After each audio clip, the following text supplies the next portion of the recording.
क्योंकि हमारा बयानिया है, हम सिद्दीकी भी हैं, फारूकी भी हैं, उस्मानी भी हैं, हैदरी भी हैं।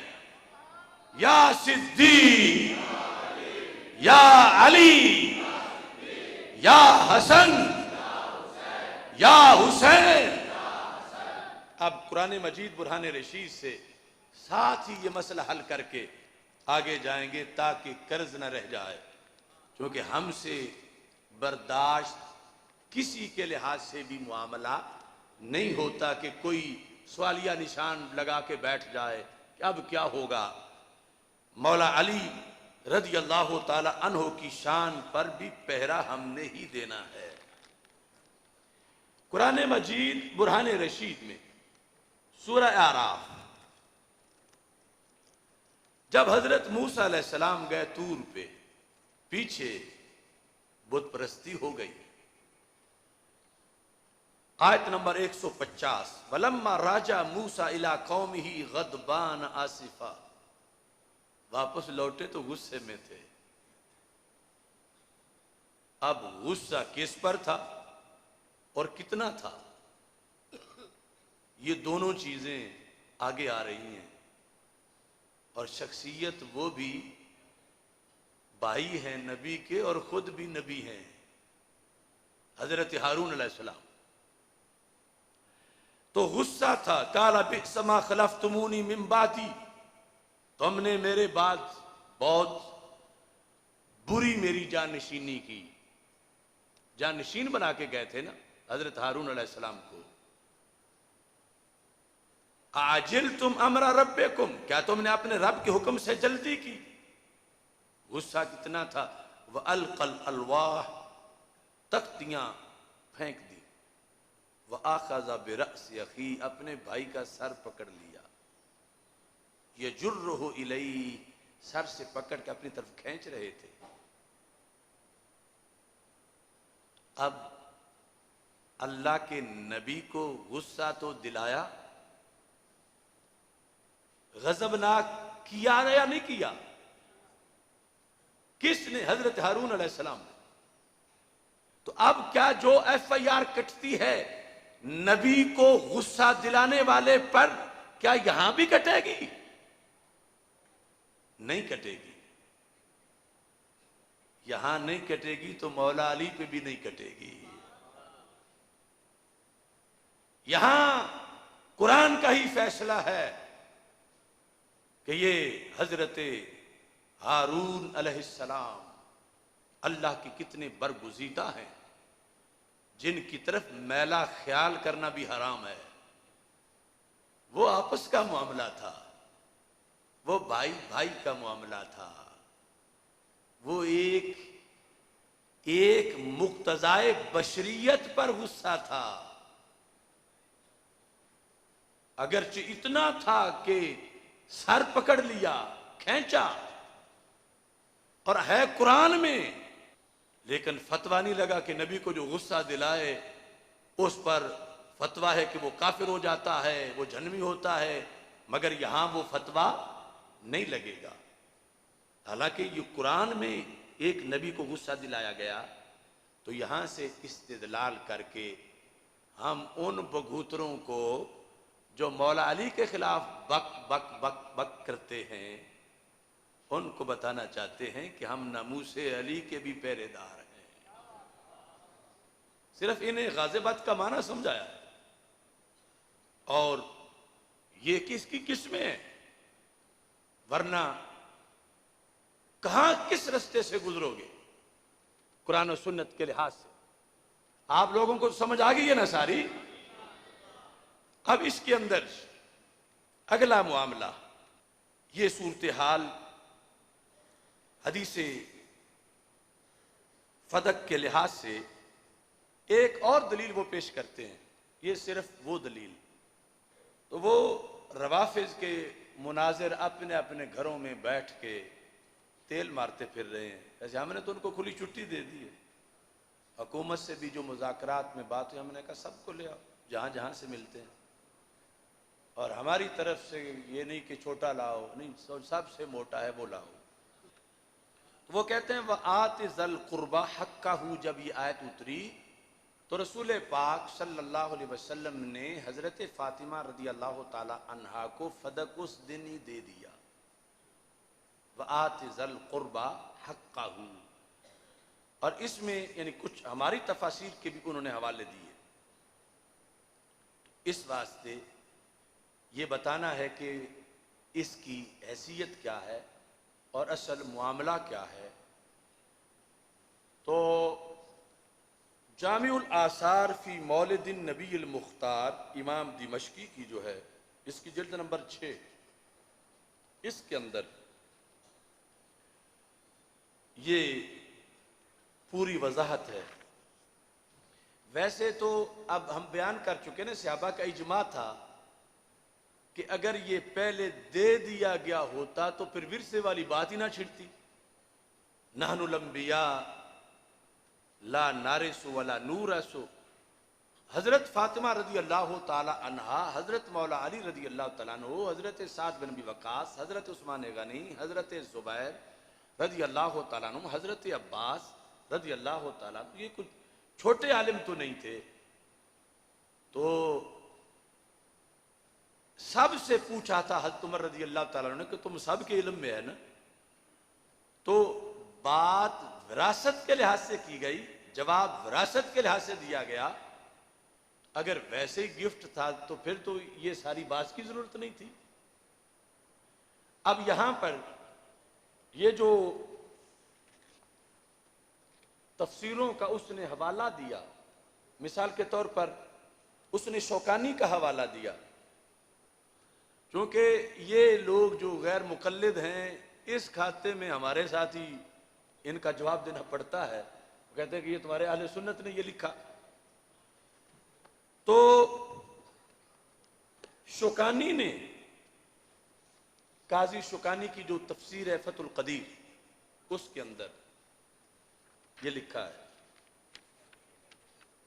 लिखा ये है, लम्मा नाज़लत हासिल आयातो व आते ज़ल क़ुरबा हक़्क़ा दा रसूलुल्लाह सल्लल्लाहु अलैहि वसल्लम फातिमाता रदियल्लाहु ताला अन्हा फ़अताहा फदक, कि जब ये आयत उतरी कि करीबी को उसका हक दो, तो रसूल पाक सल्लल्लाहु अलैहि वसल्लम ने बुलाया हजरत फातिमा रदियल्लाहु ताला अन्हा को और उन्हें फदक दे दिया।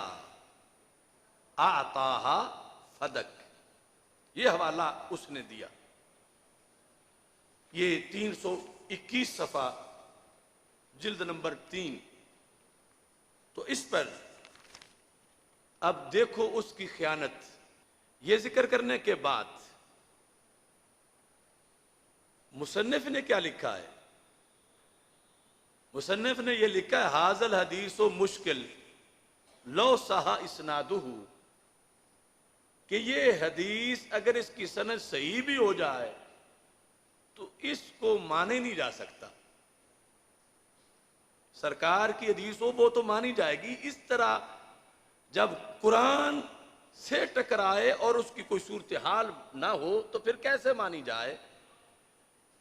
क्यों? लिअन्नल आयत मक्कियतुन, आयत है मक्की और फदक है मदीना मुनव्वरा की बात और 7 हिजरी की। यानी जब फदक का नामो निशान ही नहीं था सरकार के विरासत के लिहाज से या मुतवल्ली होने के लिहाज से, फदक तब आया जब 7 हिजरी में खैबर फतह हुआ। तो कहां 7 हिजरी और कहां मक्की जिंदगी? तो मक्की जिंदगी में जब ये हुक्म आया फ़कैफ़ यल्तइमु हाज़ा मा हाज़ा, ये तो आपस में जोड़ बनते ही कोई नहीं। तो मुसन्निफ ने ये लिखा और काले काले ने कहां से पढ़कर कहां, और कहता है मैं बरादरान अहले सुन्नत से कहता हूं जरा अपनी किताबों का भी मुताला किया करो। उसको पता नहीं ताड़ने वाले भी क़यामत की नजर रखते हैं।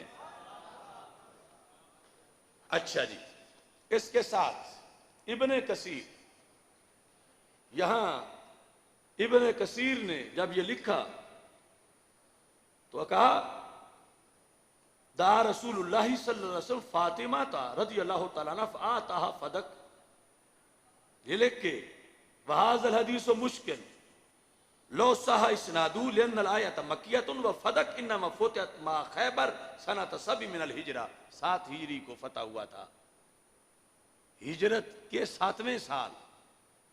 फ़कैफ़ यल्तइमु हाज़ा मा हाज़ा, इब्न कसीर ने फिर 2 लगा भी दी साथ। फ़हाज़ा फ़हुवा इज़न हदीसुम मुनकर अल अशबा अन्नहु मिन वदिर राफ़िदा। ये राफ़िदी किसी ने गढ़ ली है, और अल्लाह के फजल से हमने वो राफ़िदी भी तलाश कर लिया। जिसने घड़ी है अभी उसका भी बताते हैं।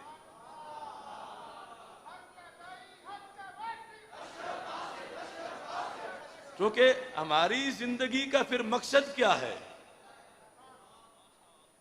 ये 2 नंबरी कर जाएं और हम बल्दियाती इलेक्शन ही ढूंढते रहें, या वो जो कुछ चाहे करे और हम सिर्फ धुर धुर कुत्या कह की बात खत्म, ऐलान खत्म।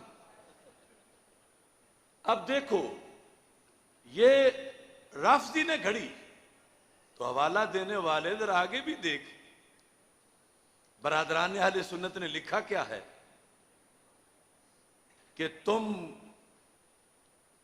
घड़ के बनाते हो अपना दीन, पढ़ के नहीं बनाते, पढ़ के नहीं समझते। अब यहां ये जो सनद है इसकी, इस जहां जहां भी ये जिक्र हुई, अब मैं इख्तिसार से उसका जवाब दे देता हूं। जहां जहां भी ये जिक्र हुई, मसलन रूहुल मानी है, ये भी उसने बड़ा कहा कि तुम्हारी बहुत बड़ी तफसीर कबीर, रूहुल मानी, ये सब जगह है, बरादरान अहले सुन्नत पढ़ो। तो जिल्द नंबर 9, इमाम आलूसी, मगर लूसी, लूसी, काला काला जो है, लम्मा नाज़लत हाज़िल आयत तो दा रसूलुल्लाह सल्लल्लाहु अलैहि वसल्लम फातिमाता रज़ियल्लाहु तआला अन्हा फ़अताहा फ़दका ला यदुल्लु अला तख़सीसिल खिताब बिही। अब ये कहते हैं कि ये किसी लिहाज से भी इसकी सेहत और इस पर अमल नहीं किया जा सकता। अब मैं वो जो सनद है उसके लिहाज से इख्तिसारन आपको बता रहा हूं असल मामला क्या है। साथ ये तफसीर है, अगर बरादरान अहले सुन्नत भी तो उनकी पढ़ते हैं तो ये उनकी तफसीर साफी है। वैसे नाम साफी है, तो इसके अंदर ये सारा मामला जो है उसको उन्होंने वाज़े कर दिया कि जब इमाम रजा से पूछा गया, सोइला अन हाज़िल आया फ़कीला लहू फमा काना लिल्लाहि फलिमन हुआ फ़काल ले रसूलिल्लाहि सल्लल्लाहु अलैहि वसल्लम व आलिही वमा काना ले रसूलिल्लाहि सल्लल्लाहु अलैहि वसल्लम फ़हुवा लिल इमाम फलिल्लाहि व लिर रसूल। तो उन्होंने कहा कि ये आतिज़ल कुर्बा या जो भी वालम अन्नमा गनिमतुम, ये सब बिल आखिर जो है वो विसाले रसूल अलैहि सलाम के बाद ये इमाम के लिए यानी अमीरुल मोमिनीन के लिए है और किसी के लिए नहीं है। तफसील इसकी सबसे ज्यादा इमाम दिमश्की ने की और वो सारे रद्द मैं इख्तिसार से आपके सामने पेश कर रहा हूं। अन अतिया काला लम्मा नज़लत व आतिज़ल कुर्बा हक्का दा रसूलुल्लाह सल्लल्लाहु अलैहि वसल्लम फातिमाता अलैहिस्सलाम फ़अताहा फ़दक। ये हमारी किताब है, कहते हैं हाज़ा हदीसुन ला यसबुतु, ये वो है जो साबित नहीं है। वक़द तक़द्दम अन्नहु अमरुन मुफ़्तअलुन, ये घड़ी हुई है कि आयत उतरी तो सरकार ने फदक दे दिया। ये बरादरान अहले सुन्नत लिख रहे हैं कि ये घड़ी हुई है। फिर वक़द रवाहुल हुफ़्फ़ाज़ रवाहुल हाफिज अबू मूसा अल मदीनी फी किताबी अल इबाना वस्तदल्ला अला बुतलानिही मिन वजूहिन, इबाना में जिक्र करके उन्होंने कई वजूह से इसका रद्द किया।